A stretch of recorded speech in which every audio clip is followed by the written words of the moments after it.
జగన్మోహన్ రెడ్డి కర్త కర్మ క్రియగా జరిగిన మద్యం కుంభకోణంలో ఎన్ఫోర్స్మెంట్ డైరెక్టరేట్ మరోసారి రంగంలోకి దిగింది. గత ఏడాది సెప్టెంబర్లో ఈ కేసులో ప్రధాన నిందితుడైన రాజ్ కేశిరెడ్డిని ఈడీ అధికారులు జైల్లోనే విచారించారు.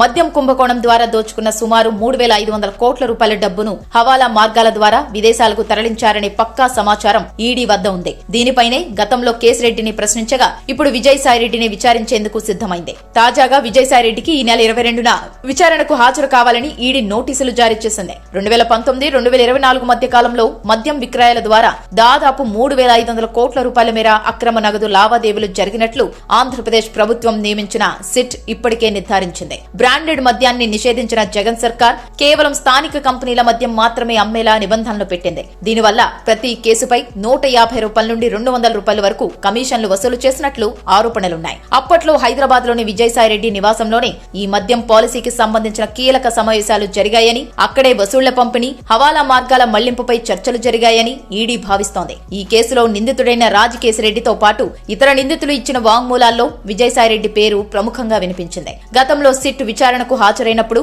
విజయసాయిరెడ్డి తనను తాను ఒక విజిల్ బ్లోయర్ గా చెప్పుకున్నారు. రాజ్ కేశిరెడ్డే ఈ వ్యవహారానికి అసలు సూత్రధారి అని ఆయన అప్పట్లో పేర్కొన్నారు. అయితే విజయసాయిరెడ్డి ప్రమేయంపై బలమైన ఆధారాలు లభించడంతో ఈడీ ఇప్పుడు prevention of money laundering act కింద ఆయనను లోతుగా విచారించనుంది. గతంలో జగన్ ఆర్థిక వ్యవహారాలన్నీ విజయసాయిరెడ్డే చూసేవారు. అక్రమ ఆస్తులు, సూట్ కేస్ కంపెనీలు, మనీ లాండరింగ్ వంటి అంశాల్లో ఆయనకు పూర్తి పట్టు ఉంది. అయితే ప్రస్తుతం ఆయన జగన్ కు, వైసీపీకి దూరంగా ఉంటున్నారు. ఈ తరుణంలో ఈడీ విచారణలో ఆయన ఏ నిజాలు బయట పెడతారోనని రాజకీయ వర్గాల్లో పెద్ద ఎత్తున చర్చ జరుగుతోంది.